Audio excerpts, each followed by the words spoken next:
परमेश्वर ने एक बार फिर से हमारे जीवनों के अंदर ये समय हमें प्रदान किया है कि हम परमेश्वर के वचन से सीखने जा रहे हैं, परमेश्वर के वचन से जानने और बहुत सारी बातों के बारे में समझने जा रहे हैं। और जो संदेश मैं आज आप लोगों के बीच में प्रचार करने के लिए आया था, मुझे लगता नहीं है कि तैयारी पूरी है और मैं वो संदेश आप लोगों के बीच में नहीं रख पाऊंगा, क्योंकि बहुत सारी बातें मुझे आपको दिखानी थी कि किस प्रकार से बाइबल की भविष्यवाणियां आज पूरी हो रही हैं। कई सारे वीडियो क्लिपिंग्स में आपको दिखाता, लेकिन उस संदेश को मैं कल आप लोगों के बीच में रखूंगा। प्रभु ने मुझे ये संदेश आज ही आप लोगों को देने के लिए कहा था, लेकिन कोई बात नहीं, मैं कल इस संदेश को आप लोगों के बीच में रखूंगा। लेकिन आज क्योंकि मैं कुछ भी आपको नहीं दिखा पाऊंगा, ना मैं आपको वीडियो दिखा पाऊंगा, तो मैं सिर्फ एक साधारण संदेश इस समय आप लोगों के बीच में रखूंगा, ताकि आप समय की गंभीरता को समझ पाएं, समय की गंभीरता को जान पाएं और इस बात को समझ जाएं कि जो बीते 2000 सालों में नहीं हुआ वो अब होने जा रहा है। कई बार हमारे मनों के अंदर ये सवाल उत्पन्न होता है, हम इस बात को सोचते हैं कि बीते 2000 सालों से इस बात का प्रचार किया जा रहा है कि यीशु मसीह आने वाला है, लेकिन आज तक तो वो वापस नहीं आया। तो क्या गारंटी है कि वो अब हमारे बीच में वापस आ जाएगा? या जब हम इस बात को कहते हैं कि यीशु मसीह आने वाला है, बाइबल की भविष्यवाणियां पूरी हो रही हैं, तो इस बात का क्या प्रमाण है कि हमारे जीवन काल में यीशु मसीह वापस आ जाएगा? तो आज ऐसी ही कुछ बातों को आपके सामने रखने जा रहा हूं, जिनको जानकर, जिनको समझकर आप अपने आत्मिक जीवन की गंभीरता को समझ पाएंगे और इस बात को जान जाएंगे कि जिस प्रकार का लापरवाही वाला जीवन आज आप लोग व्यतीत कर रहे हैं, यदि यीशु मसीह आज वापस आ जाए तो आपको लेने के देने पड़ जाएंगे।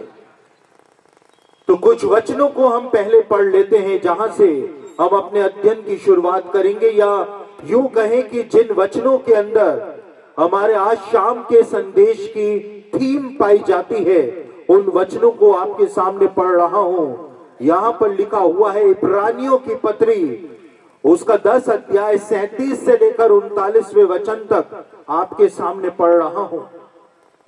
इब्रानियों की पत्री, उसका 10 अध्याय 37 से लेकर 39वें वचन तक यहां पे लिखा है, क्योंकि अब बहुत ही थोड़ा समय रह गया है, जबकि आने वाला आएगा और देर ना करेगा, और मेरा धर्मी जन विश्वास से जीवित रहेगा, और यदि वे पीछे हट जाए तो मेरा मन उससे प्रसन्न ना होगा।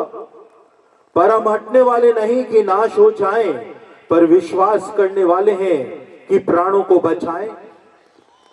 आज शाम को हमारे संदेश की जो थीम है वो पाई जाती है इब्रानियों की पत्री, उसका 10 अध्याय उसके 37वें वचन में, जहां पर लिखा हुआ है कि अब बहुत ही थोड़ा समय बाकी बचा हुआ है, जबकि आने वाला आएगा और देर न करेगा। यीशु मसीह इस संसार में वापस आएगा, इस प्रश्न को लेकर के आज पूरी दुनिया की मसीहत असमंजस में है।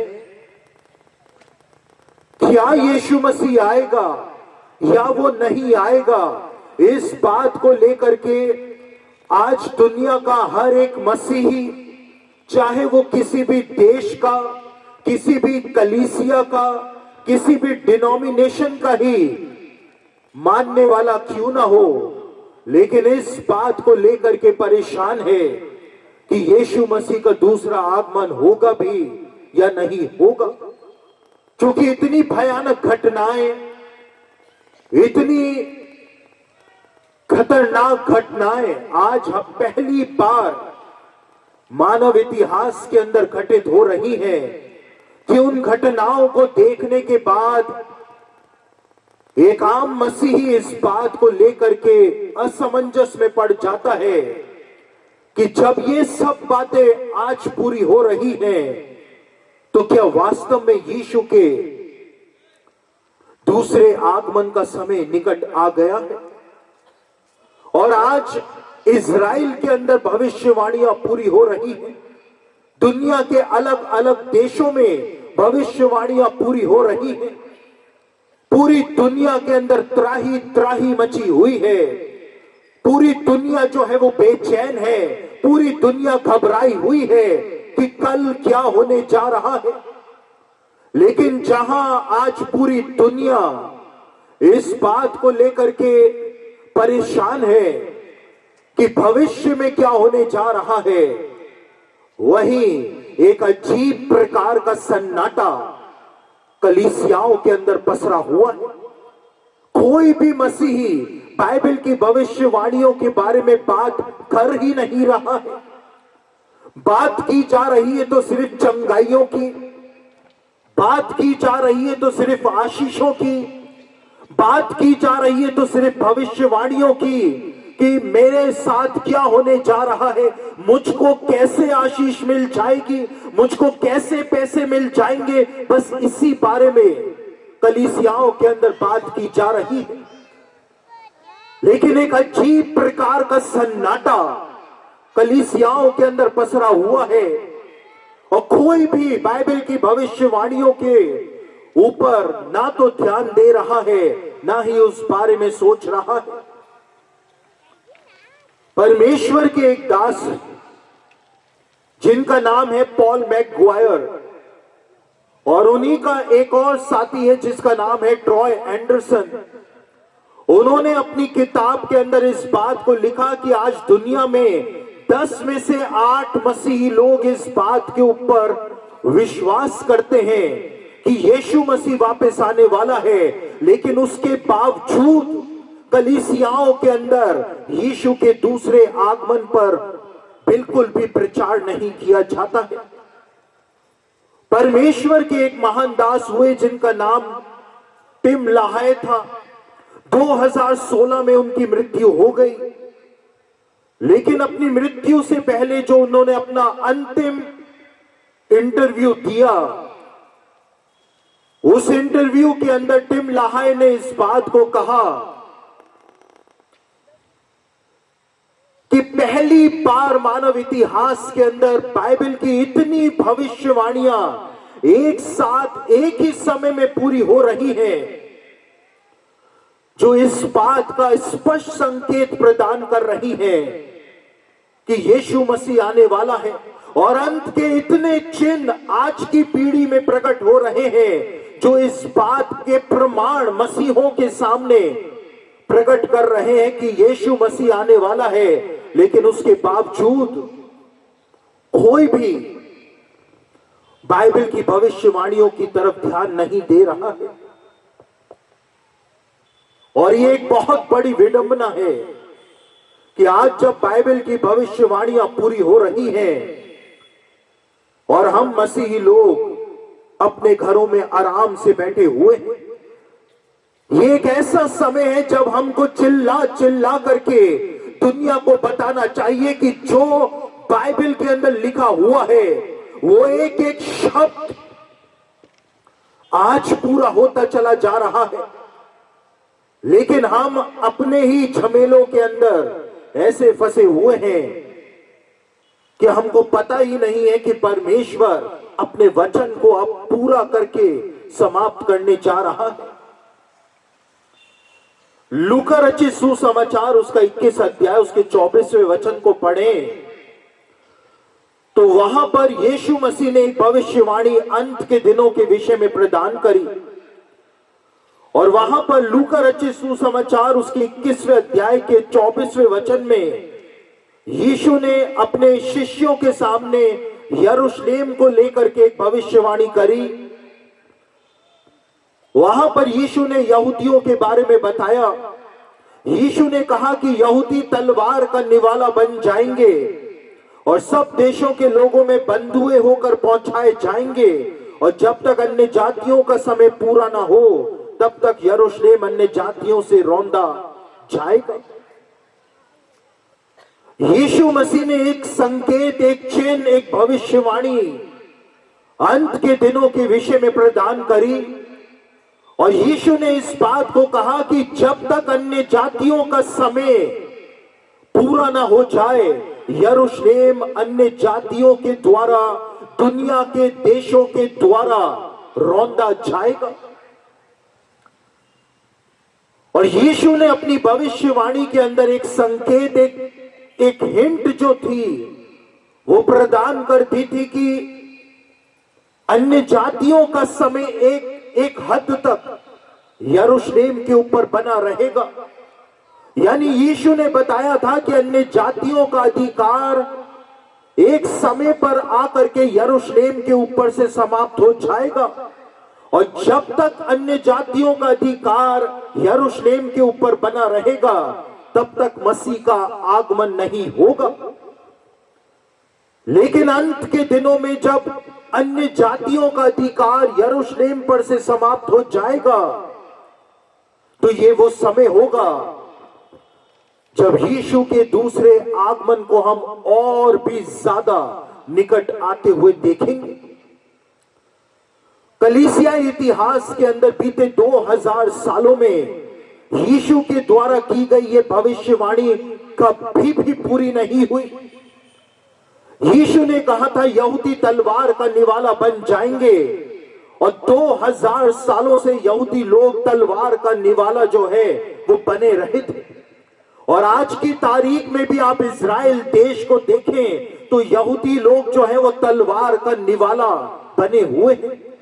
दुनिया के सारे देशों के अंदर वो तितर बितर कर दिए जाएंगे, यीशु ने कहा था। और बीते 2000 सालों में यहूदी लोग दुनिया के 100 देशों के अंदर तितर बितर होकर के रहे।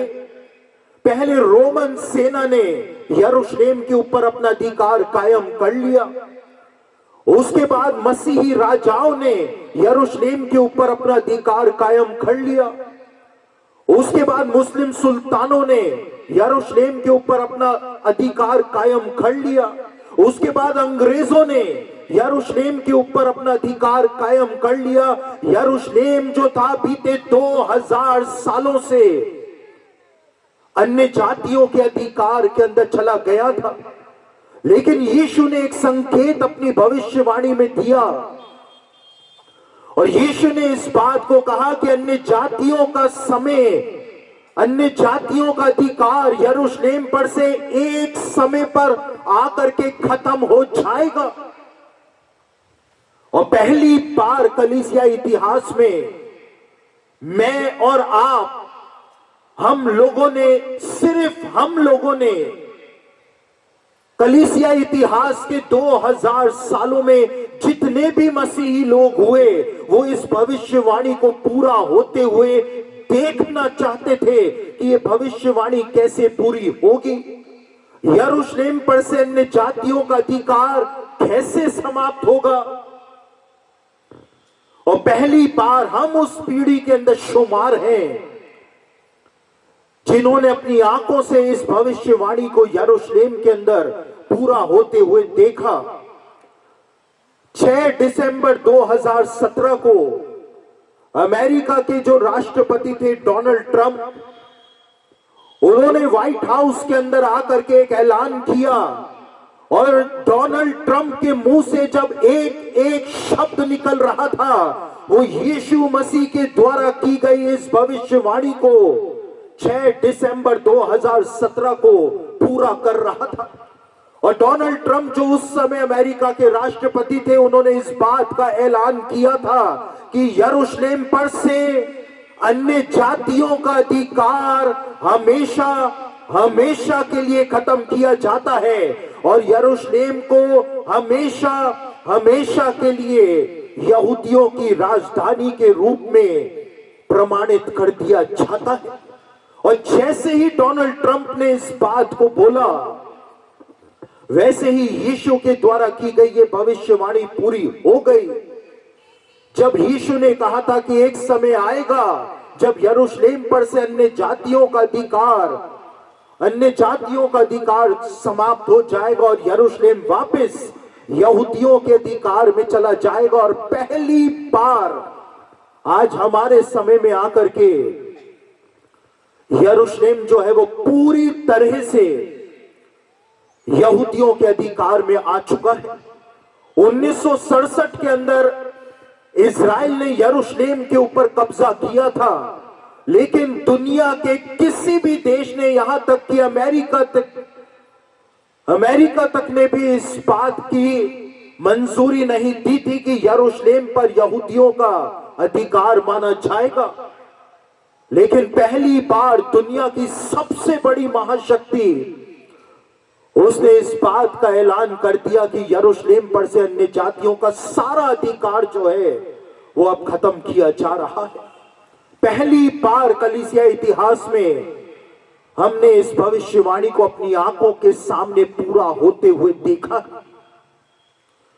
और इसीलिए आज इजराइल के अंदर जो हो रहा है उसको देख करके अगर आप हैरान हो जाते हैं तो इसका अर्थ यह है कि आपने कभी भी बाइबल की भविष्यवाणियों को पढ़ा ही नहीं है। क्योंकि यदि आपने बाइबल की भविष्यवाणियों को पढ़ा होता तो आप कभी भी हैरान और परेशान नहीं होते। लेकिन आप इस बात को जान करके आनंदित हो जाते कि जो आज इजराइल के अंदर हो रहा है, इजराइल के साथ हो रहा है, ये सीधे तौर पर इस बात के संकेत दे रहा है कि राजा मसीह के इस संसार के अंदर प्रकट होने का समय आ गया है। 2015 में मैं वो स्लाइड्स आपको नहीं दिखा पाऊंगा, लेकिन 2015 में इजराइल के अंदर एक सबसे बड़े धार्मिक गुरु थे, रब्बी थे, जिनका नाम था खायम कनित्स्की। और इजराइल के अंदर उनसे बड़ा कोई भी धार्मिक गुरु नहीं माना जाता था। 2022 में उनकी मृत्यु हुई और 80 साल से भी ज्यादा के जब वो थे तो उन्होंने एक प्रेस कॉन्फ्रेंस 2015 के अंदर बुलाई और उस प्रेस कॉन्फ्रेंस के अंदर इजराइल के मंत्रियों को भी बुलाया, प्रधानमंत्री को भी बुलाया। और रब्बी खायम कनित्स्की जो थे, इजराइल के सबसे बड़े धर्मगुरु जो थे, उन्होंने उस प्रेस कॉन्फ्रेंस के अंदर इस बात को कहा कि बाइबल की भविष्यवाणियों के आधार पर वो समय आ गया है जब राजा मसीह यरूशलेम के अंदर प्रकट होने जा रहा है। और इसीलिए रब्बी खायम कनित्स्की जो थे, उन्होंने उस प्रेस कॉन्फ्रेंस में कहा कि हर एक यहूदी का यह कर्तव्य है कि वो दुनिया के हर देश के नागरिकों को ये बात बताए, लाउड स्पीकर पर जाकर के चिल्लाए, दुनिया को बताए, उनको समझाए कि राजा मसीह के आने का समय हो गया है, क्योंकि बाइबल की भविष्यवाणियां पूरी हो रही हैं। और उसके बाद उन्होंने इजराइल के प्रधानमंत्री, जो अभी भी इजराइल के प्रधानमंत्री हैं, बेंजामिन नेतन्याहू, उनको अपने पास बुलाया उसी प्रेस कॉन्फ्रेंस में।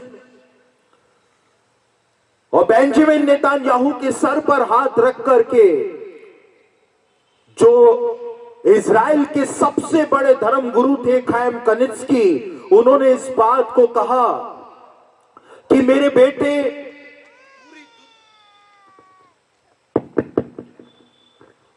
तैयारी प्रॉपर नहीं है आप लोगों की। उन्होंने इस बात को कहा इजराइल के प्रधानमंत्री से कि मेरे बेटे, पूरी दुनिया में जा, पूरी दुनिया के एक एक देश में होकर के आ, इस बात को दुनिया के देशों को बता करके आ कि राजा मसीह के यरूशलेम के अंदर प्रकट होने का समय आ गया है। और 2015 से ही इजराइल के प्रधानमंत्री जो हैं वो अलग अलग देशों की यात्रा करने में लग गए थे। भारत भी वो आए थे और भारत सरकार से उन्होंने क्या बात करी ये हमको नहीं पता है, लेकिन दुनिया के अलग अलग देशों के अंदर इजराइल के प्रधानमंत्री गए और वहां पर जाकर के जो भी प्रधानमंत्री थे, जो भी राष्ट्रपति थे, उनको जाकर के रब्बी खाइम कनित्स्की का संदेश उन्होंने सुनाया। और जैसे ही उस प्रेस कॉन्फ्रेंस में रब्बी खाइम कनित्स्की ने इस बात को कहा, पूरे इजराइल के अंदर लाउड स्पीकर लगा करके यहूदी लोगों ने ऐलान करना शुरू कर दिया, इस बात को चिल्ला चिल्ला करके बोलना शुरू कर दिया कि राजा मसीह के यरूशलेम के अंदर प्रकट होने का समय आ गया है। लेकिन 2020 में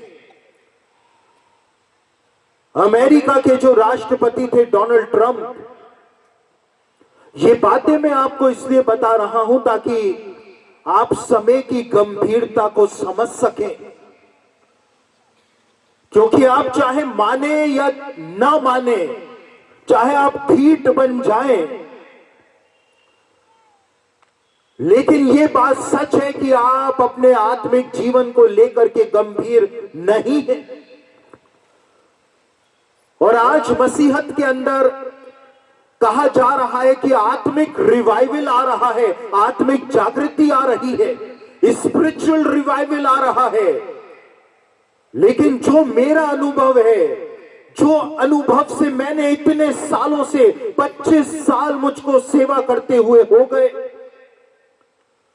यदि मेरी नजरों से देखें तो मसीहत के अंदर स्पिरिचुअल रिवाइवल नहीं, लेकिन स्पिरिचुअल मैडनेस आ रही है, एक पागलपन, एक आत्मिक पागलपन मसीहत के अंदर आ गया है, क्योंकि हम संसार की चीजों के लिए पागल हुए चले जा रहे हैं।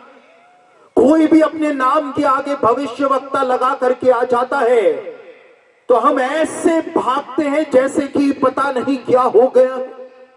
वो भविष्यवक्ता परमेश्वर की ओर से है या नहीं है, वो चंगाई देने वाला परमेश्वर की ओर से है या नहीं है, ये जानने तक का भी हम प्रयास नहीं करते हैं। यीशु मसीह ने मत्ती रचित सुसमाचार के 24वें अध्याय के अंदर 4 बार एक ही बात को दोहराया। जब चेलों ने पूछा कि प्रभु जी बताओ आपके आने का चिन्ह क्या है, चिन्ह, सिर्फ एक चिन्ह क्या है, तो यीशु ने 4 बार एक ही बात को दोहरा दिया और यीशु ने कहा सावधान रहना, कोई तुम्हें भरमाने ना पाए। यीशु ने कहा बहुत तेरे झूठे भविष्यवक्ता आएंगे, बहुतों को भरमाएंगे।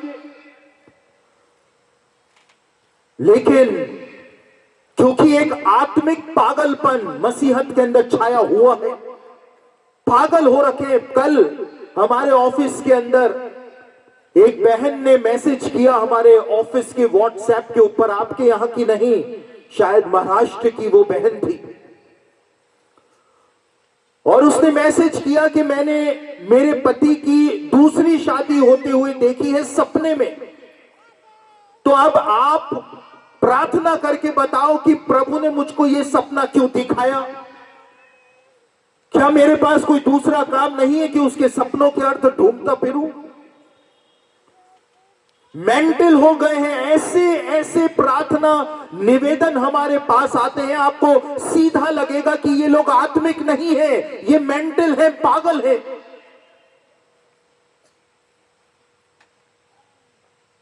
एक आत्मिक पागलपन छाया हुआ है। यीशु ने स्पष्ट चेतावनी दी थी, तुम सावधान रहना, कोई तुम्हें भरमाने न पाए।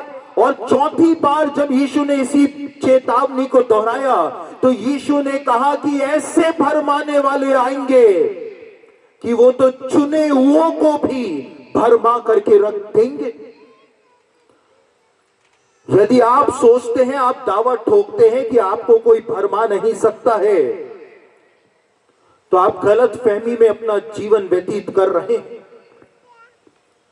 गलत फहमी में अपना जीवन व्यतीत कर रहे हैं।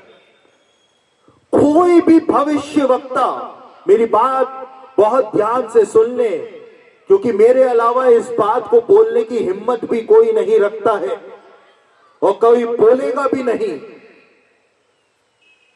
कोई भी भविष्य वक्ता यदि आता है और आकर के पैसों की मांग करता है, मेरी सेवकाई के लिए पैसे दो, मुझको प्रभु बता रहा है कि वो भाई जो है वो मेरी सेवकाई को पैसे देना चाहता है।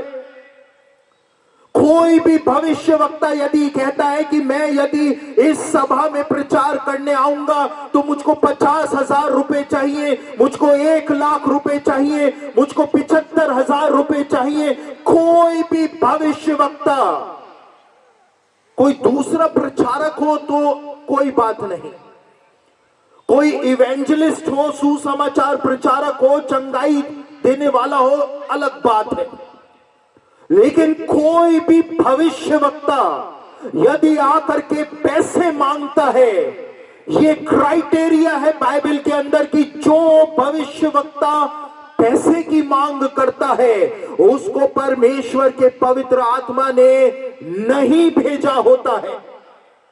और आप गलत फहमी में है कि वो भविष्य वक्ता जो भविष्यवाणी करते हैं वो पूरी हो जाती है तो वो पैसे की मांग कर रहे हैं। कंफ्यूज ना हो, क्योंकि दुष्ट आत्माएं भी बिल्कुल सही भविष्यवाणियां कर सकती है। एक लड़की थी, जब पौलुस जा रहा था, पौलुस अपने साथियों के साथ जा रहा था प्रेरितों के काम 16 अध्याय में, और एक लड़की थी जिसके अंदर भावी कहने वाली दुष्ट आत्मा थी, यानी भविष्य बताने वाली दुष्ट आत्मा थी। और उसने जो भविष्यवाणी पौलुस के लिए और उसके साथियों के लिए की थी वो 100% सही भविष्यवाणी थी, लेकिन वो भविष्यवाणी पवित्र आत्मा की ओर से नहीं की गई थी। कोई भी भविष्य वक्ता यदि आकर के पैसे की मांग करता है, मुझको दिखाई दे रहा है आपकी जेब के अंदर 20 रुपए हैं, आपकी जेब में 500 रुपए का नोट है, ये तमाशे आज बहुत चल रहे हैं। एक आत्मिक पागलपन छाया हुआ है कलीसिया के अंदर, मेंटल हो रखे हैं सारे के सारे। चंगाई वाला आ गया तो भागते हैं, हाथ रखने वाला आ गया तो भागते हैं। मेरे प्रियो, आज क्या हो गया है, हम मसीही लोग, मैंने क्यों कहा कि एक आत्मिक पागलपन छाया हुआ है कलीसिया के अंदर, क्योंकि हम मसीही लोग पवित्र आत्मा का अभिषेक पैसे से खरीदना मांगते हैं। कितने सारे ऐसे प्रचारक आज आ गए हैं, यीशु ने कहा सावधान रहना। वो कहते हैं मैं हाथ रखूंगा आपको पवित्र आत्मा का अभिषेक मिल जाएगा, आप मुझको 25,000 रुपए दो, आप मुझको 50,000 रुपए दो। और मसीही लोग 25,000 50,000 रुपए लेकर के भागे चले जा रहे हैं कि वो फलाना मेरे सर पर हाथ रखेगा और मुझको पवित्र आत्मा मिल जाएगा। ये शिक्षा बाइबल के अंदर कहीं पर भी नहीं पाई जाती है। आप भ्रमित हो रहे हैं। आपको पवित्र आत्मा तो नहीं, दुष्ट आत्मा जरूर से मिल सकता है। और आज कितने ऐसे हैं जिन्होंने 50-50 हजार 25-25 हजार देकर के अपने सिरों के ऊपर हाथ रखवाए और आज घोर व्यभिचार के अंदर अपना जीवन व्यतीत कर रहे हैं, पत्नियों से तलाक हो रहे हैं, व्यभिचार के अंदर पकड़े जा रहे हैं, इतने गंदे व्यभिचार के अंदर पकड़े जा रहे हैं। आप तो 25,000 50,000 देकर के अनॉइंटिंग लेकर के आए थे।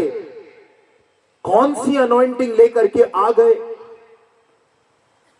थोड़ा सा होशो हवास के अंदर आ जाएं। ये आत्मिक पागलपन, यदि आप स्वर्ग जाना चाहते हैं तो ये आत्मिक पागलपन आपको छोड़ना ही पड़ेगा। प्रभु के सच्चे सेवक अलग से पहचान लिए जाते हैं और पैसे मांगने वाले सेवक जो हैं वो अलग से पहचान लिए जाते हैं। मेरी बात को यदि आपने एवे ही ले लिया, यदि आपने कहा अरे ये तो ज्यादा ही कुछ बोल रहा है, तो न्याय के दिन आप भी यीशु मसीह के न्याय आसन के सामने खड़े रहेंगे और उस दिन मैं भी उस न्याय सिंहासन के सामने खड़ा रहूंगा और उस दिन आप मेरी तरफ देख करके सिसक सिसक करके रोएंगे कि मैंने आपको बार बार चिताया था लेकिन आपने मेरी बात नहीं मानी। बाइबल की भविष्यवाणियां पूरी हो रही है। यीशु मसीह ने जो सबसे बड़ा चिन्ह दिया, मसीही लोग भविष्यवाणियां ढूंढ रहे हैं दुनिया के अंदर कि बाइबल की ये भविष्यवाणी कैसे पूरी हो रही है। फरात नदी सूख रही है ब्रदर, फरात नदी के अंदर 4 स्वर्गदूत दिखाई दिए हैं ब्रदर। बाइबल की भविष्यवाणी पूरी हो रही है ब्रदर। लेकिन आप खुद ही आज एक भविष्यवाणी बन गए हैं। आप खुद ही भविष्यवाणी पूरा कर रहे हैं और आप इधर उधर ढूंढ रहे हैं। पौलुस ने कहा पूरे नए नियम के अंदर ये लोग जो कहते हैं कि एक बहुत बड़ी जागृति आने वाली है कलीसियाओं के अंदर, पूरे नए नियम के अंदर एक भी भविष्यवाणी नहीं दी गई है जो कहती हो कि अंत के दिनों में कलीसिया के अंदर एक बहुत बड़ी आत्मिक जागृति आएगी। प्रेरितों के काम 2 अध्याय के अंदर जो पतरस ने कहा कि अंत के दिनों में ऐसा होगा कि मैं अपने पवित्र आत्मा को प्रत्येक प्राणी के ऊपर उंडेल दूंगा, वो भविष्यवाणी 2000 साल पहले से शुरू हो चुकी है और आज भी पूरी हो रही है। तो वो कोई स्पेसिफिक भविष्यवाणी नहीं है कि अंत के दिनों में कोई आत्मिक जागृति आने वाली है। नए नियम की भविष्यवाणियां बताती हैं कि अंत के दिनों में कलीसियाएं जो हैं, मसीहत जो है वो अपने पतन की ओर चलती चली जाएगी, बर्बाद ही बर्बाद, बर्बाद ही बर्बाद होती चली जाएगी और कुछ भी नहीं होगा। लिखा हुआ है एक महाभ्रम आने वाला है और वो भ्रम आज शुरू हो चुका है। जब पौलुस ने इस बात को कहा कि अंत के दिनों में एक महाभ्रम आएगा, वो भ्रम आज शुरू हो चुका है। आपको सिखाया क्या जा रहा है? लोग पाप के अंदर फंसे हुए हैं और ऐसे ऐसे पाप आप लोग अपने अपने घरों में रहते हैं, अपनी कलीसियाओं में रहते हैं, आपको नहीं पता कि मसीहत के अंदर क्या हो रहा है। लेकिन आपको क्या सिखाया जा रहा है? एक महाभ्रम आ चुका है, पहले से ही आ चुका है, आप उसके शिकार बन चुके हैं। सिर्फ मीठी मीठी बातें आपको सिखाई जा रही। मैं 2 दिन पहले यहूदियों का एक ग्रंथ है जिसको तालमूद के नाम से जाना जाता है, उस तालमूद के अंदर जो यिर्मयाह भविष्यवक्ता की पुस्तक के ऊपर कमेंट्री दी गई है, मैं उसको पढ़ रहा था। और यिर्मयाह ने जब भविष्यवक्ताओं के बारे में भविष्यवाणियां करी, झूठे भविष्यवक्ताओं के बारे में भविष्यवाणियां करी, तो तालमूद के अंदर उन भविष्यवाणियों के बारे में बताया हुआ है कि यिर्मयाह आखिर क्या बात बोलना मांग रहा था।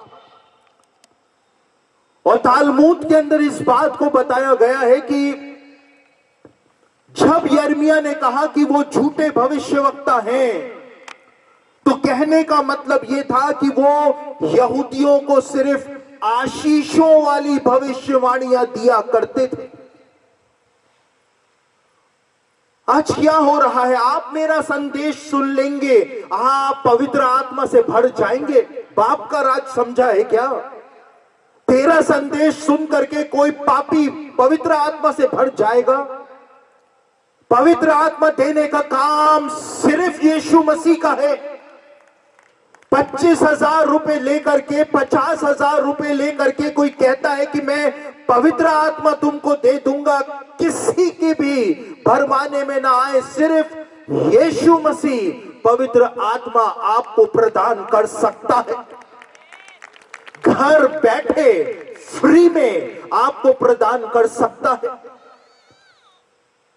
इस आत्मिक पागलपन से बाहर निकलिए। दानियेल की पुस्तक उसका 9 अध्याय उसके 27वें वचन को आपके सामने पढ़ रहा हूं। मेरे संदेश को मुझको बदलते हुए आगे बढ़ना पड़ रहा है, क्योंकि मैं आपको दिखा नहीं पाऊंगा और वीडियोस भी नहीं दिखा पाऊंगा। तो कल मैं अपने मुख्य विषय के अंदर आऊंगा। दानियेल उसका 9 अध्याय उसके 27वें वचन को आपके सामने पढ़ रहा हूं। यहां पर क्या लिखा हुआ है? और वह प्रधान 1 सप्ताह के लिए बहुतों के संग दृढ़ वाचा बांधेगा, परंतु आधे ही सप्ताह के बीतने पर वह मेल बलि और अन्न बलि को बंद करेगा, और कंगूरे पर उजाड़ने वाली घृणित वस्तुएं दिखाई देंगी, और निश्चय से ठनी हुई बात के समाप्त होने तक परमेश्वर का क्रोध उजाड़ने वाले पर पड़ा रहेगा। यहां पर दानियेल ने एक अजीब किस्म की भविष्यवाणी हमको प्रदान करी है, और इस भविष्यवाणी को पढ़ करके अक्सर मसीही लोग कंफ्यूज हो जाते हैं। यहां पर दानियेल ने इस बात को कहा है कि अंत के दिनों में परमेश्वर के मंदिर के अंदर चढ़ाई जाने वाली मेल बलि और अन्न बलि को बंद करा दिया जाएगा। और यह एक बहुत ही अजीब भविष्यवाणी है। परमेश्वर के मंदिर में यरूशलेम के अंदर चढ़ाई जाने वाली मेल बलि और अन्न बलि को अंत के दिनों में बंद करा दिया जाएगा। लेकिन परेशानी यह है कि अन्न बलि, मेल बलि, होम बलि, पाप बलि, दोष बलि, जितनी भी बलियां इजरायली परमेश्वर के मंदिर के अंदर चढ़ाया करते थे,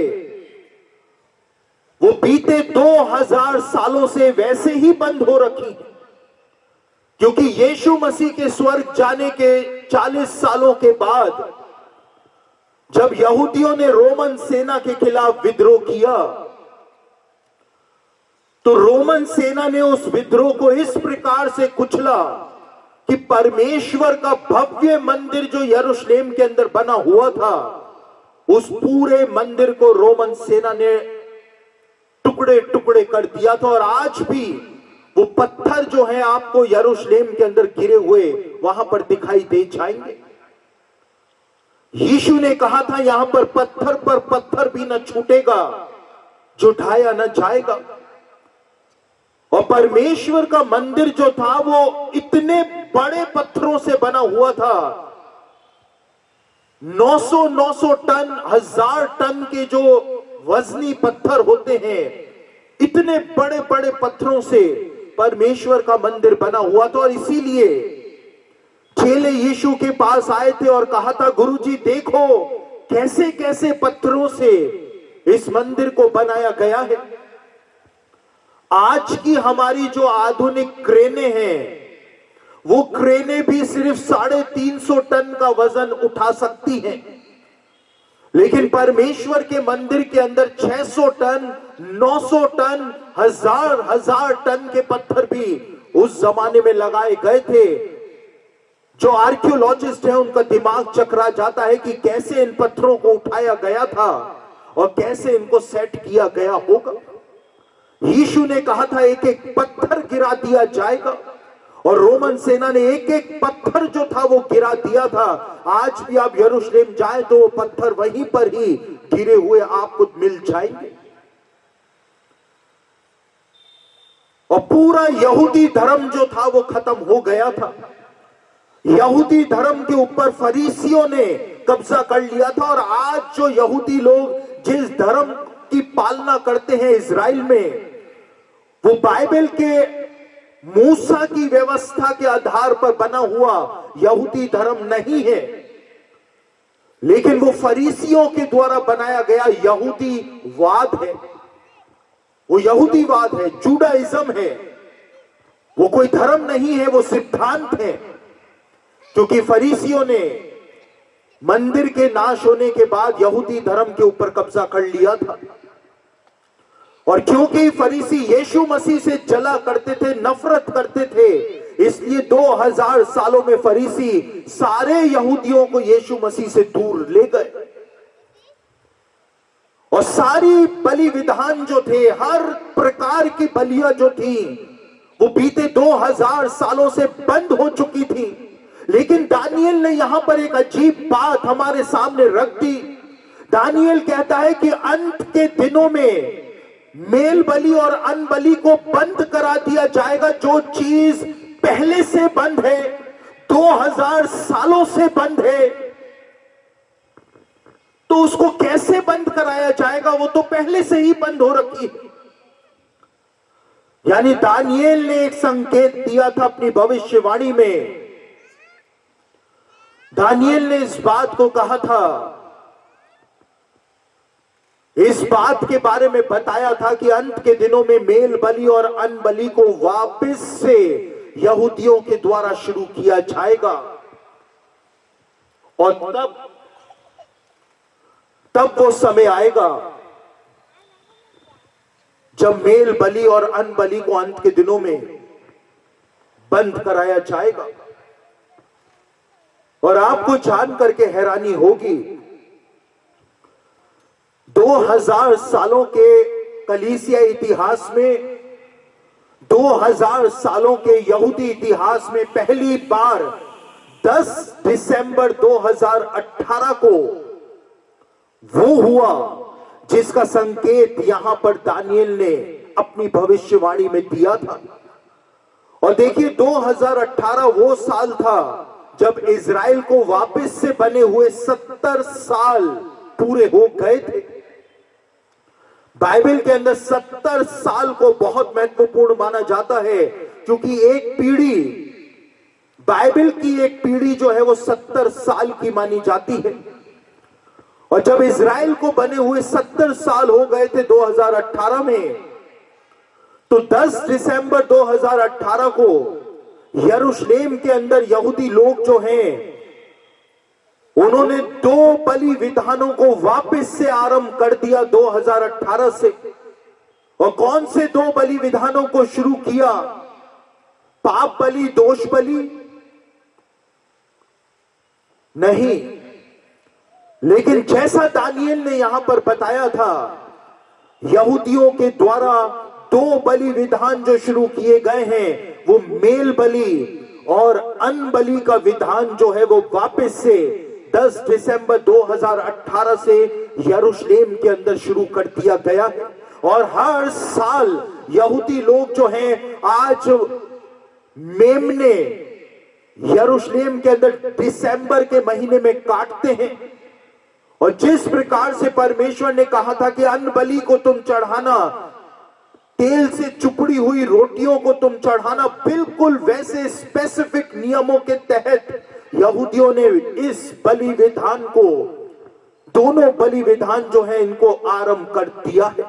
दानियल ने बताया था अंत के दिनों में क्या होगा, दानियल ने कहा था मेल बलि और अन्न बलि को बंद कराया जाएगा, यानी कि उनको वापस से शुरू किया जाएगा। और जब वापस से शुरू किया जाएगा उसके बाद वो समय आएगा जब इन बलि विधानों को बंद कराया जाएगा। और आज हम उसी जगह के ऊपर आकर के खड़े हो गए, उसी जगह के ऊपर आकर के खड़े हो गए हैं। देखिए, मैं एक भविष्यवाणी आपको बताता हूं, आप हैरान हो जाएंगे उसके बारे में जान करके। जकरिया भविष्यवक्ता की पुस्तक, उसका 12 अध्याय, और उसके 12 अध्याय के अंदर एक भविष्यवाणी यरूशलेम के लिए परमेश्वर ने प्रदान करी। दूसरे वचन में बहुत ध्यान से सुने। आज जो इजराइल के अंदर हो रहा है, कभी ईरान हमले कर रहा है, कभी यमन के हूती हमला कर रहे हैं, कभी लेबनान से हमले हो रहे हैं, गाजा में हमास के साथ युद्ध चल रहा है, सीरिया के साथ युद्ध चल रहा है, और अब इजराइल जो है वो धीमे धीमे करके दमिश्क की तरफ बढ़ रहा है। सीरिया की राजधानी दमिश्क, वो भी मैं आपको अभी बताता हूं।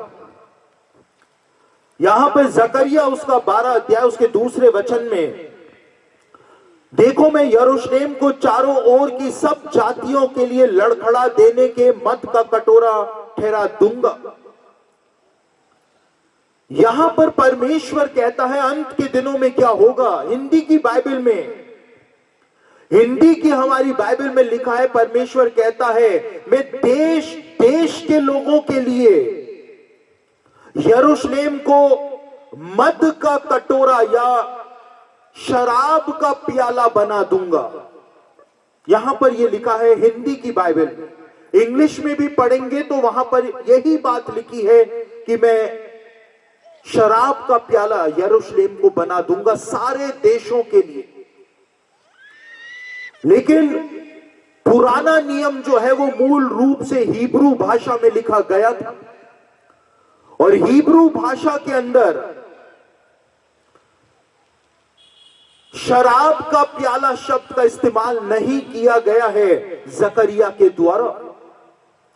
लेकिन हिब्रू बाइबल के अंदर लिखा है, परमेश्वर कहता है अंत के दिनों में मैं यरूशलेम को देश देश के लोगों के लिए जहर का प्याला बना करके रख दूंगा। जहर का प्याला। और आज आप देखिए पूरी दुनिया के अंदर जो लड़ाई चल रही है, पूरा मध्य पूर्व जो जल रहा है, वो यरूशलेम की वजह से चल रहा है। वो हमारा पड़ोसी चीन जो है, वो यरूशलेम को लेकर के बावला हो रहा है। रूस यरूशलेम को लेकर के बावला हो रहा है।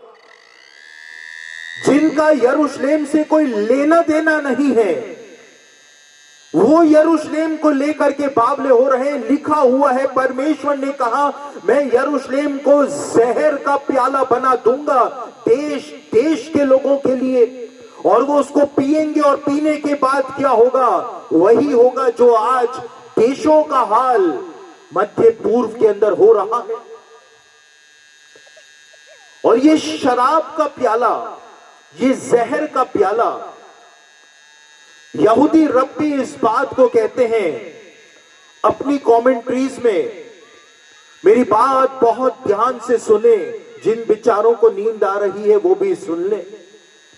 और यदि आपके पास बैठ करके कोई सो रहा हो तो एक जोरदार धक्का देकर के उसको उठा देना, और कोई ज्यादा ही जोर से सो रहा हो तो पास्टर साहब को आवाज दे करके बुला लेना कि यहां पर बैठ करके खर्राटे ले रहा है, ले रही है, क्योंकि अब सोने का नहीं, अब जाग उठने का समय आ गया है। ये जहर का प्याला या शराब का प्याला जो है, कुछ शराबी जब शराब पीते हैं तो कई सारे लोग ऐसे होते हैं कि शराब पीने के बाद या तो वो बहुत रोते हैं। देखे होंगे बेवड़े ऐसे आपने, वो इतने इमोशनल हो जाते हैं वो बेवड़े कि शराब पीने के बाद उनको इतना रोना आता है, इतना रोना आता है, इसके गले लगेंगे तो रोएंगे कि मेरे भाई मैं तुझसे बहुत प्यार करता हूं, एक चुम्मी भी दे देंगे। तो एक टाइप के लोग ऐसे होते हैं जो शराब पीने के बाद खूब इमोशनल हो जाते हैं, रोते हैं, डरपोक बन जाते हैं। अब कई सारे लोग ऐसे होते हैं बिल्कुल सूखते, डेढ़ हड्डी, उनको शराब पिला दो, उसके बाद आप देखो वो किस तरह से वो दुनिया के सबसे ताकतवर इंसान बन जाते हैं। वो किसी भी पहलवान से जाकर के टकरा जाएंगे क्योंकि उन्होंने शराब पी रखी है, शराब पी रखी है उन्होंने, इसलिए वो ऐसे अकड़ेंगे जैसे वो सामने वाला अगर उनको एक लाफा मार देगा तो वो वहीं मर जाएं। लेकिन वो इतना हिम्मत उनके अंदर आ जाती है, वो पागल हो जाते हैं लड़ने के लिए, गालियां बकते हैं, चिल्लाते हैं गला फाड़ फाड़ करके। दो तरह के लोग होते हैं जिनके ऊपर शराब असर दिखाती है। ये जहर का प्याला, ये शराब का प्याला, मैं यरूशलेम को दुनिया के देशों के लिए शराब का प्याला या जहर का प्याला बना दूंगा। यानी दुनिया के देशों के लोग जो होंगे, देश देश के लोग जो होंगे, वो ऐसा ही व्यवहार करना शुरू कर देंगे। और आज क्या हो रहा है, आज यही प्याला जो है वो जकरिया भविष्यवक्ता की भविष्यवाणी आज पिलाई जा रही है दुनिया के देशों को। वो यहूदी लोगों को जकरिया की भविष्यवाणी पता है, पता है यहेजकेल 38 अध्याय के अंदर रूस हमला करने आ जाएगा, चीन हमला करने आ जाएगा, लेकिन वो भी बावले हो रखे हैं, वो लड़े जा रहे हैं, लड़े जा रहे हैं। पूरी उनकी अर्थव्यवस्था तबाह हो गई बीते एक साल में। इजराइल जो दुनिया के विकसित देशों के अंदर गिना जाता था, उसकी अर्थव्यवस्था एकदम से नीचे आ चुकी है। और आप देखिए जो देश जिनके अंदर इतना सामर्थ्य नहीं है, इतनी ताकत नहीं है कि वो इजराइल के साथ युद्ध कर ले, लेकिन उसके बावजूद वो इजराइल के साथ युद्ध कर रहे हैं क्योंकि लिखा है वो शराब का प्याला जो है उनके अंदर, शराब पीने के बाद ऐसी हिम्मत आ जाएगी कि वो मरेंगे, वो पिटेंगे, लेकिन उसके बावजूद उनकी अकड़ जो है वो कम नहीं होगी। और वही हो रहा है, वही हो रहा है।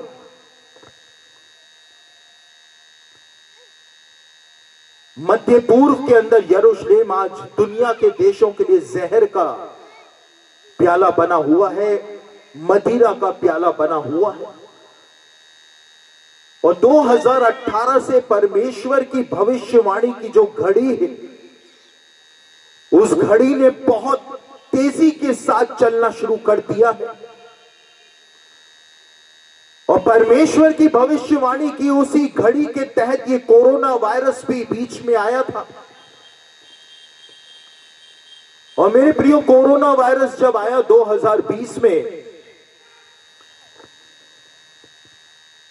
तो उस कोरोना वायरस की वजह से जब पूरी दुनिया के अंदर लॉकडाउन लग गया था, इजराइल में भी लॉकडाउन लग गया था। और जिस समय इजराइल के अंदर लॉकडाउन लगा,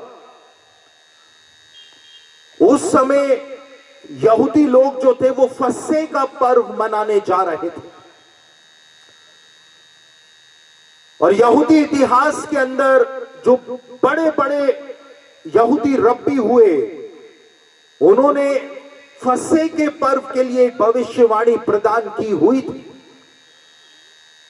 और यहूदियों का जो ग्रंथ है तालमूद, उसके अंदर बताया है कि मसीह बस आने ही वाला होगा। जैसे मिस्र के अंदर छुटकारा मिलने ही वाला था, लेकिन छुटकारा मिलने से पहले उन्होंने फसह का पर्व मनाया था। यहूदियों के ग्रंथ तालमूद में लिखा हुआ है कि अंत के दिनों में मसीह बस आने ही वाला होगा। उसका एक चिन्ह यह भी होगा कि यहूदियों के द्वारा बिल्कुल वैसा का वैसा फसह का पर्व मनाया जाएगा जैसा उन्होंने मिस्र देश के अंदर मनाया था। मिस्र देश के अंदर जब यहूदियों ने, इजरायलियों ने फसह का पर्व मनाया तो वो फसह का पर्व जो था वो बहुत ही भयानक परिस्थितियों में बनाया था। सारे यहूदी, सारे इजरायली जो थे अपने अपने घरों के अंदर थे। मूसा ने कहा था लॉकडाउन लगा देना गोशेन के अंदर, कोई घर से बाहर ना निकले। मूसा ने लॉकडाउन लगवा दिया था गोशेन में जहां पर इजरायली रहा करते थे। और उसके बाद मूसा ने कहा था मेमने का लहू लगा लेना घर के चौखटों पर। और उसके बाद हर यहूदी परिवार, हर इजरायली परिवार को मूसा ने आज्ञा दी थी कि घर में अंदर बैठ करके, चुपचाप बैठ करके तुम फसह का भोज मनाना। और यहूदी लोग जो थे, इजरायली लोग जो थे अपने घरों में बैठे हुए थे, बाहर मौत मंडरा रही थी और अंदर यहूदी लोग बैठ करके फसह का पर्व मना रहे थे। और उसी प्रकार से 2020 के अंदर हुआ, जब लॉकडाउन लगा तो इजराइल में भी लॉकडाउन लगा। और तालमूद की वो भविष्यवाणी कि मसीह के आने से पहले बिल्कुल हूबहू वैसा का वैसा फसह का पर्व मनाया जाएगा जैसा मूसा के समय मनाया गया था। 2020 में कोरोना वायरस के रूप में मौत बाहर घूम रही थी, लॉकडाउन लगा हुआ था और हर यहूदी परिवार अपने घरों के अंदर बैठ करके प्रार्थनाएं कर रहा था और फसह का पर्व मना रहा था। और इसीलिए इजराइल के अंदर जो बड़े बड़े रब्बी हैं, धार्मिक गुरु हैं, उन्होंने 2020 में ही ये ऐलान कर दिया था कि ये फसह का पर्व जो हमने मनाया है ये और कुछ भी नहीं, ये मसीह के आगमन का चिन्ह है जो आज प्रकट हो गया है। बाइबल की भविष्यवाणियां, यहूदी भविष्यवाणियां सब पूरी हो रही है, सबकी सब पूरी हो रही है। और आप 25-25 हजार, 50-50 हजार दे करके पवित्र आत्मा को खरीदने भागे चले जा रहे हैं। क्या इंसान की इतनी हैसियत है कि वो पैसे दे करके परमेश्वर के आत्मा को खरीद सके?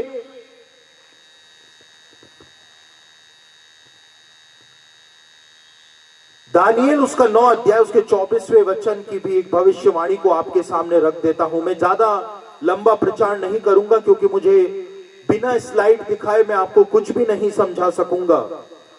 तो एक दो भविष्यवाणी में और आपको बता देता हूं, उसके बाद मैं अपने संदेश के निष्कर्ष के अंदर आऊंगा।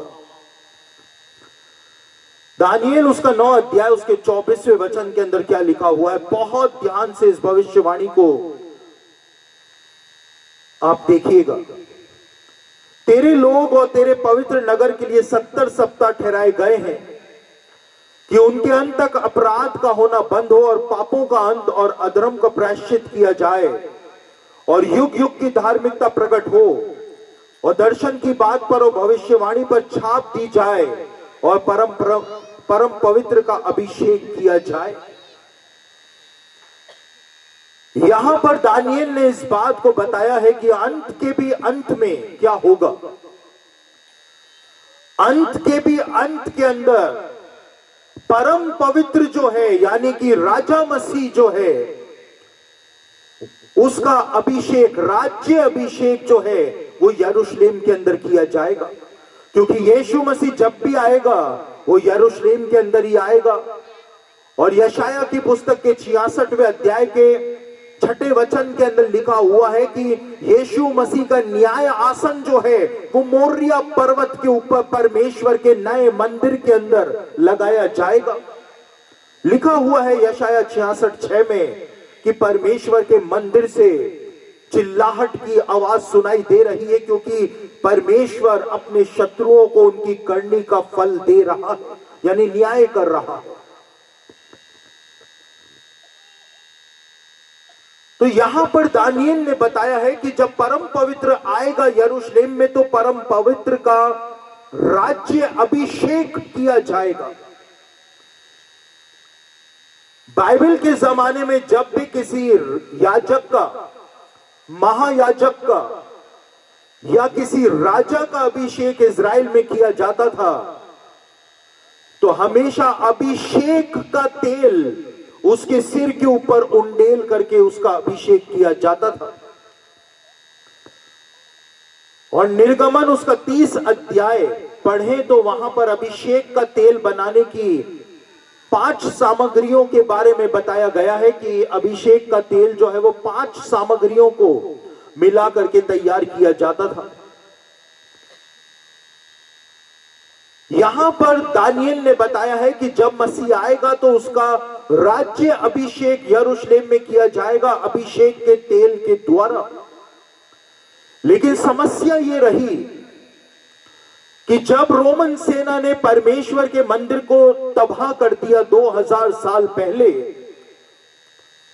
तो सारे याजक जो थे वो मर चुके थे, महायाजक खत्म हो चुका था, सारी आराधना विधि खत्म हो चुकी थी और अभिषेक का तेल बनाया कैसे जाता था वो विधि भी यहूदी लोग भूल चुके थे। बीते 2000 सालों में यरूशलेम के अंदर, या यूं कहें यहूदी जगत के अंदर, वो अभिषेक का तेल जिसके द्वारा राजाओं का और याजकों का अभिषेक किया जाता था, वो अभिषेक का तेल अस्तित्व में नहीं था। यदि यीशु मसीह 2000 साल पहले आ जाता तो अभिषेक का तेल था ही नहीं, उसका राज्य अभिषेक कैसे किया जाता? वो 500 साल पहले आ जाता, 50 साल पहले आ जाता, तो भी अभिषेक का तेल यरूशलेम में था ही नहीं। यहूदी लोग ही यरूशलेम में नहीं थे, इज़राइल देश का अस्तित्व ही नहीं था। दानियेल की यह भविष्यवाणी किसी कीमत के ऊपर पूरी नहीं हो सकती थी। लेकिन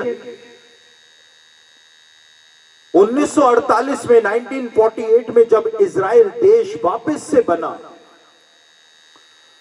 तो जो धार्मिक यहूदी थे वो जानते हैं इस भविष्यवाणी के बारे में। कल मैं जब ये स्क्रीन चलेगा तो आपको दिखाऊंगा कि कैसे छोटे छोटे यहूदी बच्चे जो हैं, छोटे छोटे यहूदी बच्चे, मैंने खुद अपने हाथों से उनकी फुटेज बनाई थी यरूशलेम में।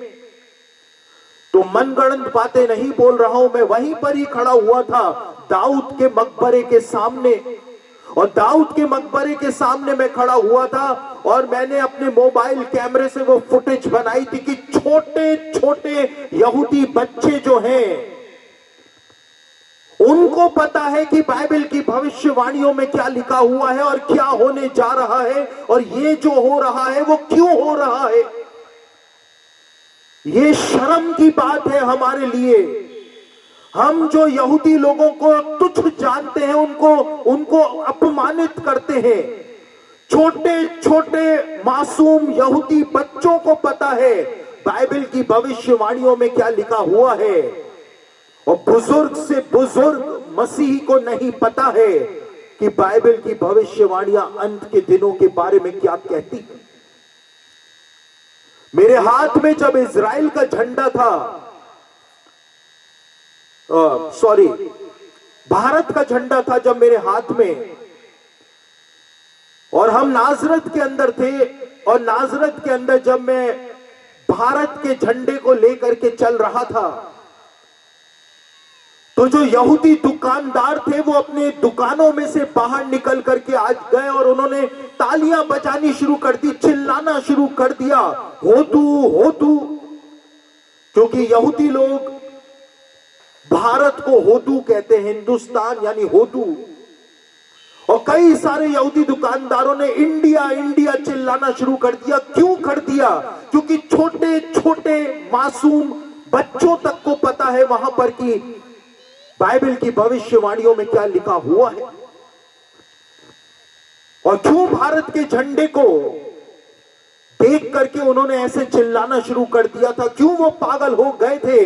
जब जैतून पर्वत से मैं भारत के झंडे को लेकर के यरूशलेम की तरफ जा रहा था, उसी रास्ते से जिस रास्ते से यीशु दुख भोग के समय गया था, पाम संडे के दिन गया था, खजूर रविवार के दिन गया था, तो जो अल्ट्रा ऑर्थोडॉक्स रब्बी है इजराइल के अंदर, वो काला कोट काला हैट जो लगाते हैं, दाढ़ी जो रखते हैं, जैसे ही उन्होंने भारत के झंडे को मेरे हाथ में देखा तो वो सड़कों के ऊपर दंडवत हो गए, सड़कों के ऊपर लेट गए, अदोनाय चिल्लाना उन्होंने शुरू कर दिया। क्यों कर दिया? क्योंकि उनको पता है बाइबल की भविष्यवाणियों में क्या लिखा है। मैं ये सारी चीजें आज आपको दिखाता, वो सारे वीडियो फुटेज आपको दिखाता, लेकिन कोई बात नहीं, कल शाम को वो सारे फुटेज मैं आपको दिखाऊंगा। आप हैरान हो जाएंगे कि यहूदियों को पता है कि जब भारत के लोग झंडा लेकर के यरूशलेम के अंदर आए हैं, यानी कि मसीह के आने का समय हो गया है। क्यों वो इस बात को कहते हैं कि भारत के लोग आ गए, यानी कि मसीह के आने का समय हो गया है? जकरिया भविष्यवक्ता ने बताया हुआ। और यहां पर 1948 के अंदर जब इजराइल देश का निर्माण हुआ, तो जो धार्मिक यहूदी थे वो उस समय से ही इस भविष्यवाणी के आधार पर, दानियल 9:24 के आधार पर प्रार्थना करने में लग गए कि प्रभु, भविष्यवाणियों के आधार पर हम वापस इस देश में आ गए हैं और राजा मसीह कभी भी आ सकता है, लेकिन राजा मसीह का अभिषेक करने के लिए अभिषेक का तेल अस्तित्व में नहीं है। और वो प्रार्थना करते रहे कि अभिषेक का तेल 5 सामग्रियों से तो बनाया जाता था, लेकिन बनाने की विधि वो भूल चुके थे। और एक दिन इजराइल के अंदर एक सागर है, एक तालाब है जिसको डेड सी, मृतक सागर के नाम से जाना जाता है। उस डेड सी के पास में कई सारी पहाड़ियां हैं।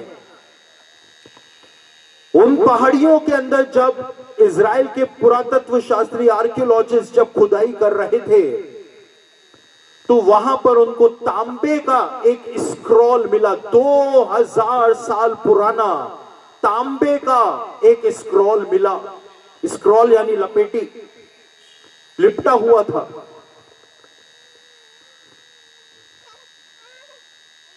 और जब उस स्क्रॉल को बहुत बारीकी से पुरातत्व शास्त्रियों ने खोला, तो उस तांबे के स्क्रॉल पर, कॉपर स्क्रॉल के ऊपर 2000 साल पुरानी अभिषेक का तेल बनाने की पूरी विधि जो थी वो उसके ऊपर लिखी हुई थी। और उसके बाद उस कॉपर स्क्रॉल के अंदर, उस कॉपर स्क्रॉल को हिब्रू यूनिवर्सिटी जो यरूशलेम में है उसके पास भेज दिया गया। और उन्होंने जब उस कॉपर स्क्रॉल को केमिकल से साफ किया, तो केमिकल से साफ करने के बाद दिखाई दिया कि उस कॉपर स्क्रॉल के ऊपर, उस तांबे के स्क्रॉल के ऊपर एक नक्शा भी बना हुआ है। और उस नक्शे में बताया हुआ था कि फलाने नंबर की जो गुफा है, वहीं मृतक सागर के पास जो पहाड़ियां हैं वहां पे गुफाएं ही गुफाएं हैं। उसमें लिखा था वो फलाने नंबर की जो गुफा है, गुफा नंबर 11 जो है, उसमें इतने कदम चलोगे और इतने हाथ खुदाई करोगे तो वहां पर 2000 साल पुराना वही अभिषेक का तेल जो परमेश्वर के मंदिर में इस्तेमाल किया जाता था, वो वहां पर खजूर के पत्ते में लिपटा हुआ गड़ा हुआ है। और उसके बाद इजराइल के पुरातत्व शास्त्री जो थे वो 11 नंबर वाली गुफा में गए, उतने कदम चले, उतने हाथ खुदाई करी, और उनके हाथ में खजूर के पत्ते में लिपटा हुआ मिट्टी का एक पात्र उनको मिला। और उसके अंदर कुछ था जो जमा हुआ था, क्योंकि 2000 साल हो गए, सब कुछ सूख गया था। हिब्रू यूनिवर्सिटी का जो यरूशलेम के अंदर है, उसका जो फार्मास्यूटिकल डिपार्टमेंट है, उसको वो मिट्टी का पात्र उन्होंने सौंप दिया। और इज़राइल क्योंकि पूरी दुनिया के अंदर मशहूर है, वो कुछ भी कर सकता है। इज़राइल जो है उसने, उनके जो वैज्ञानिक हैं उन्होंने वो सूखा हुआ पदार्थ जो 2000 साल पुराना सूखा हुआ पदार्थ उस मिट्टी के पात्र में था, उसको वापस से लिक्विड के अंदर तब्दील कर दिया। और उसके बाद वैज्ञानिकों ने बताया कि ये लिक्विड जो है वो वास्तव में एक तेल है जो 2000 साल पुराना है और 5 सामग्रियों से मिलकर के बनाया गया है। और वो 5 सामग्रियां कौन सी हैं जिनके बारे में निर्गमन 30 अध्याय के अंदर बताया गया है। और उसके बाद इज़राइल के अंदर उस कॉपर स्क्रॉल में जो विधि लिखी थी उसके आधार पर अभिषेक का तेल 2000 सालों में पहली बार हमारे समय में आकर के तैयार कर लिया गया है। और आज दानियल की भविष्यवाणी के आधार पर यदि यीशु मसीह का दूसरा आगमन आज रात ही हो जाए तो अभिषेक का तेल तैयार पड़ा हुआ है कि राजा मसीह का राज्य अभिषेक यरूशलेम के अंदर कर दिया जाएगा।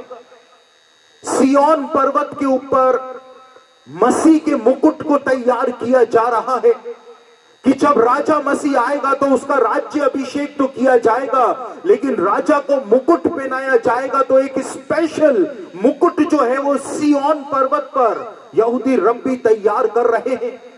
इज़राइल का जो पुलिस विभाग है, इज़राइल का पुलिस विभाग तैयारी करने में लगा हुआ है कि जब राजा मसीह आएगा तो त्राही त्राही मच जाएगी, पूरे इज़राइल के अंदर व्यवस्था जो है वो चौपट हो जाएगी। इसलिए अलग तरीके से तैयारियां की जा रही हैं कि जब राजा मसीह आए तो देश के अंदर अव्यवस्था न फैलने पाए।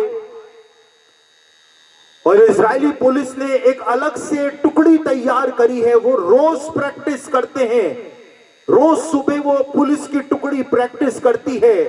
और इजराइल के जो आईजी हैं, डीजी जो हैं पुलिस के, उन्होंने इस बात को कहा है कि ये टुकड़ी जो है पुलिस की तैयार है कि जब राजा मसीह यरूशलेम के ऊपर उतरेगा, जैतून पर्वत के ऊपर उतरेगा, तो पुलिस की ये स्पेशल टुकड़ी जो है उसको सलामी देने के लिए वहां पर जाएगी और उसको सलामी दे करके बैंड बाजे के साथ परेड करती हुई राजा मसीह को यरूशलेम के अंदर लेकर के आएगी। यहूदी लोग अपनी अपनी समझ के अनुसार मसीह के आगमन की तैयारियां कर रहे हैं, वो फिजिकल तैयारियां कर रहे हैं और हमसे आत्मिक तैयारी भी नहीं हो रही है, आत्मिक तैयारी भी नहीं हो रही है।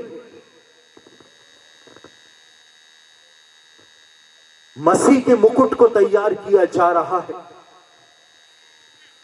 मसीह के राज सिंहासन को यरूशलेम के अंदर तैयार किया जा रहा है कि जब राजा मसीह आएगा तो वो बैठेगा कहां पर, उसके सिंहासन को तैयार किया जा रहा है। इतना सब कुछ आज हो रहा है, लेकिन हम भविष्यवक्ताओं, झूठे भविष्यवक्ताओं के पीछे भाग रहे हैं, ऐसा झूठा वचन सुनाने वालों के पीछे भाग रहे हैं जो सिर्फ मीठी मीठी मीठी मीठी मीठी मीठी बातें बोलते रहते हैं। आपके साथ अच्छा होने वाला है, आपके साथ बहुत अच्छा होने वाला है। पास्टर जी कुछ भी अच्छा नहीं हो रहा है, मेरी बहन अब और भी अच्छा होने वाला है, कुछ भी अच्छा नहीं हो रहा है। साल पे साल, साल पे साल, साल पे साल बीतते चले जा रहे हैं। कोई भी प्रचारक, कोई भी पास्टर आपको आपकी परिस्थितियों से बाहर नहीं निकाल सकता है। सिर्फ परमेश्वर ही अकेला आपको आपकी परिस्थितियों से बाहर निकाल सकता है। आप भरमाने में आ रहे हैं, इस आत्मिक पागलपन से निकल करके बाहर आए, तब जाकर के आपकी आत्मिक आंखें खुलने पाएंगी और आप देख पाएंगे कि कहां पर आप गलती कर रहे हैं। मेरे प्रियो, समय आ गया है कि हम अपने आत्मिक जीवन को तैयार कर लें। कब तक हम ऐसे भटकते रहेंगे? आज इस प्रचारक के पास, कल उस भविष्यवक्ता के पास, कल उस प्रेरित के पास, और कुछ भी नहीं हो रहा। जो भविष्यवक्ता है बस वही धनी होता चला जा रहा है आपके आत्मिक पागलपन की वजह से।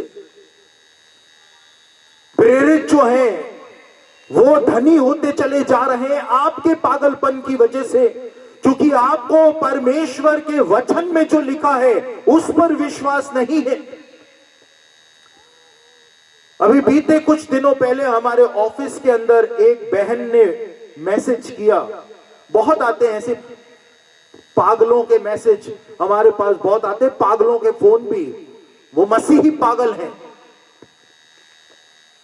वो उस पागल का हमारे पास मैसेज आया, वो लिखती है कि मुझको सरकारी नौकरी चाहिए।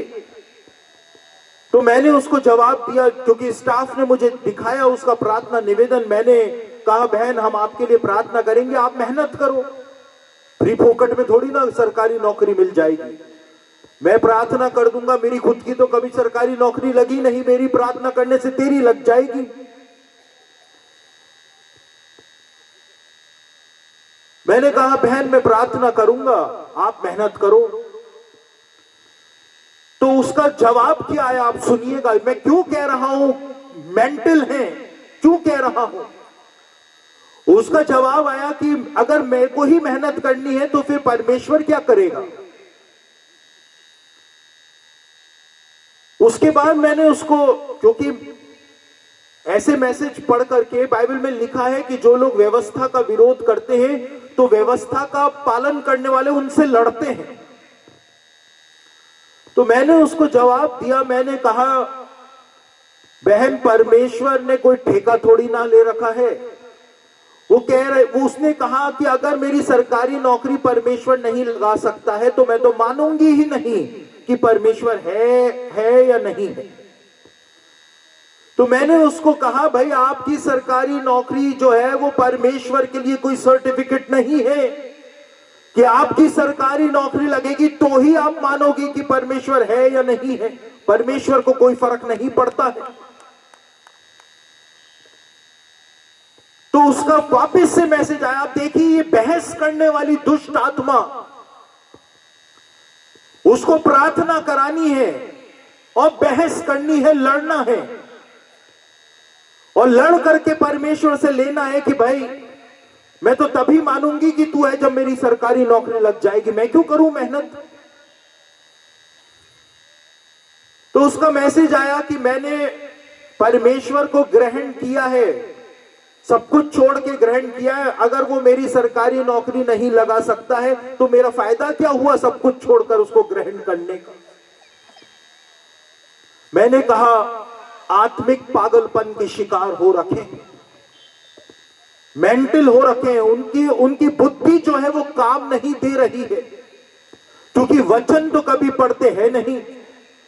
वो ऐसे भविष्य वक्ताओं के पास भागते हैं, ऐसे लोगों को सुनते हैं जो मीठी मीठी गोलियां उनको देते रहते हैं कि अच्छा होगा, कल्याण होगा, कल्याण होगा, कल्याण होगा, शांति है, शांति है, शांति है, जबकि परमेश्वर कहता है कि शांति है ही नहीं। और बाइबल में लिखा है जो भविष्यवक्ता कल्याण की भविष्यवाणी करता है उसके ऊपर कभी विश्वास मत करना जब तक कि उसकी भविष्यवाणी पूरी नहीं हो जाती। देखिए मैं एक बात बताऊं आपको, सुन करके हंसी आएगी और आप बात की गंभीरता को भी समझेंगे। आप लोग घबराए नहीं, बस मैं प्रार्थना करके क्लास छोड़ने वाला हूं। सीधा आप लोग घर दौड़िएगा और घर दौड़ करके वो महिलाओं वाले सीरियल आते हैं ना, सास बहू वाले, वो जाकर के आप लोग देखना, या घर पे YouTube चला करके वही अपने पापा प्रचारक जो हैं उनको आप लोग जाकर के देख लेना कि इन्होंने तो दिमाग खराब कर दिया, डरा डरा करके अब मीठी बातें मैं घर पे सुन लूं। फेसबुक के ऊपर मेरी तस्वीर लगाते हैं जवान, मसीही जवानों की बात बता रहा हूं। फेसबुक पर मेरी तस्वीर लगाते हैं और नीचे लिखते हैं ये शैतान है। हेलो, कई सारे मीम्स बनाते हैं कई सारे YouTube के ऊपर वीडियोस बनाते हैं और उस वीडियोस के अंदर बताते हैं, पूरा हाई रिसर्च करके बताते हैं, मेरी तस्वीर दिखाते हुए वो बताते हैं कि ये शैतान का सेवक है। क्यों? उनको मुझसे क्या प्रॉब्लम है? प्रॉब्लम यह है कि मैं आपको सच्चाई बता रहा हूं जो कोई नहीं बता रहा है। प्रॉब्लम मुझसे यह है कि मैं आपको बता रहा हूं कि आप गलत हो, आप गलत कर रहे हो। यह वचन के अनुसार मसीहत नहीं है। परमेश्वर को आप पैसे दे करके नहीं खरीद सकते हो। मैं जाकर के उनके पापों के ऊपर उंगली रख देता हूं तो वो कहते हैं ये शैतान है। कोई बात नहीं, यीशु मसीह के लिए भी कहा कि ये शैतान है। यीशु मसीह के लिए कहा कि इसके अंदर दुष्ट आत्मा है। यीशु ने कहा कि जब इन्होंने मुझे शैतान कहा तो तुमको तो पता नहीं क्या कुछ ये बोल देंगे। मेरे प्रियो, हम आत्मिक पागलपन के शिकार हो गए हैं और इसीलिए आज समय आ गया है कि हम थोड़ा होशो हवास के अंदर आ जाएं। परमेश्वर अपने वचन को पूरा कर रहा है। थोड़े दिनों के अंदर आपको इजराइल ईरान का युद्ध होते हुए दिखाई देगा। थोड़े दिनों के अंदर आपको टीवी के ऊपर, हो सकता है आज रात को ही इजराइल हमला कर दे ईरान के ऊपर। उसके बाद आपको, जैसा कि यशाया 17 अध्याय के अंदर लिखा हुआ है कि दमिश्क जो है वो नगर रहेगा ही नहीं, पूरा खंडर के अंदर तब्दील हो जाएगा। और इजराइल ने वो काम करना शुरू कर दिया है।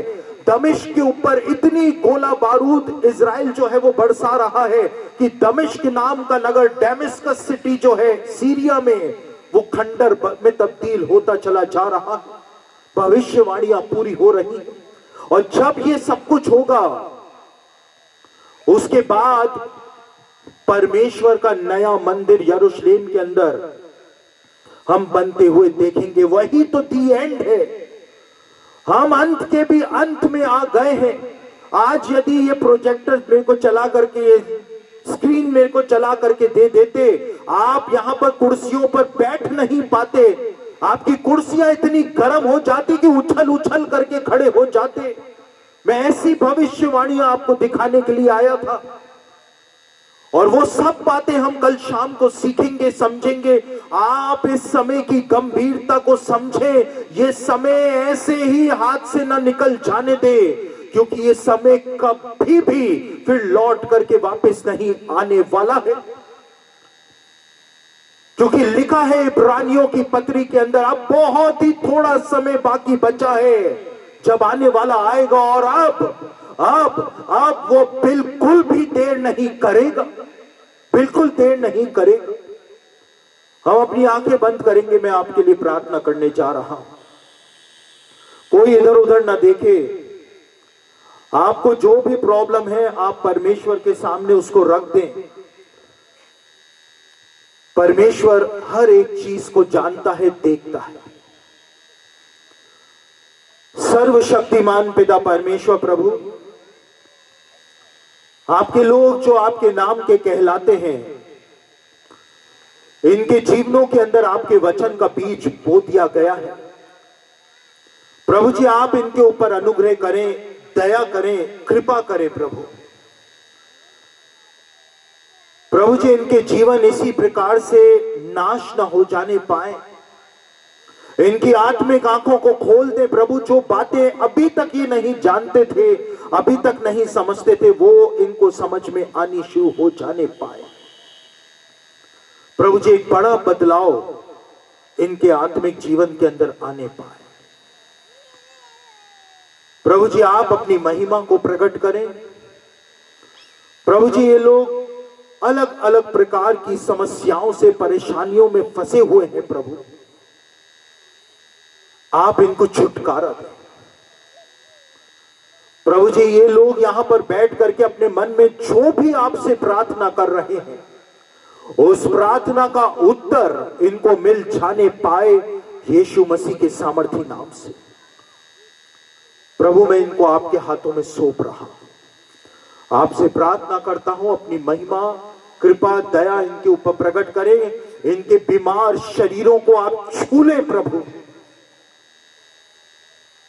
प्रभु जी आपका सामर्थ इनके ऊपर उतर जाने पाए।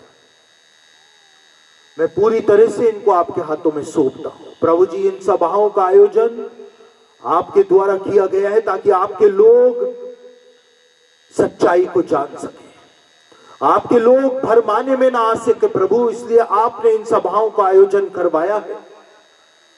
शैतान किसी भी समय प्रभु जी इनके जीवन को अपना शिकार ना बनाने पाए।